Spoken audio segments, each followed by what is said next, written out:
Na zata turmi kaɗai ke jurar yawan daka, sai ga zuciya na duka kamar ana haka.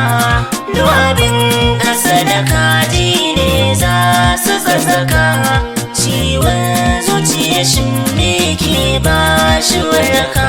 Sura da ke sakawa mutum ke tuno haka, a jikin yana ke samun mai da masaka.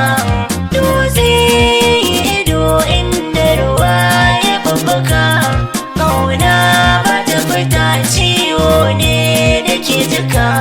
Shekaru shida bana soyayya misalika, kuma min yi alkawar wanda na kasa tsallaka. Tun da fara maganar aure an yi da baka, har manyan musu kai shaida zan yi mallaka.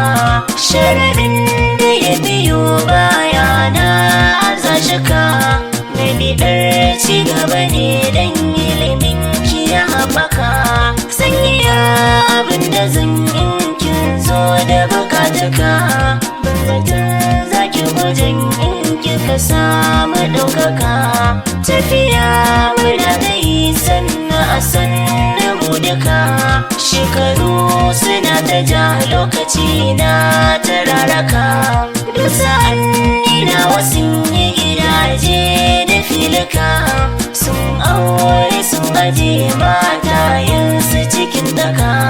Ina shago da 'yan kaya na addaka, ke ɗai nake jira kana da samu wasaka.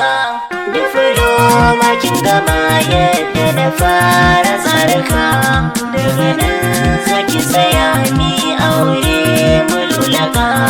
Akasi nake gudu kika ce zaki daraka, digiri zaki dai uzuri zai fi sauƙaƙa.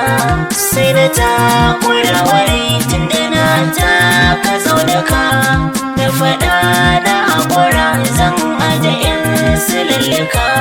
Kuma tashi sanne ne gamji na jura sassaka, bege na ta yi gunki har ma da baituka. Wasu masu na kiran zuciyata ta karnuka, ba komai kanki ne nazari so ne saka. 'Yan uwa sun gaji ta kai da sun fara caccaka, ni ban matsa miki kadare ta fincika. Komai da lokaci ga masu rufe da sassaka, wa'adin gama karatun ki ya zo da baraka.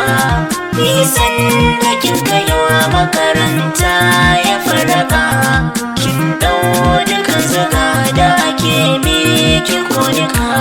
Shi hukuncin da kika yi ya sa rai na babbaka, kin da alkawar kin bar raina da cutuka. Ki tuno wahalhalin da na yo kan kiki duka, lokaci guda kice baki so na ban da mafaka. Haƙuri dole zan yi kaddara da ji zarraka, amma haƙi na kanki ba za ya barki ba.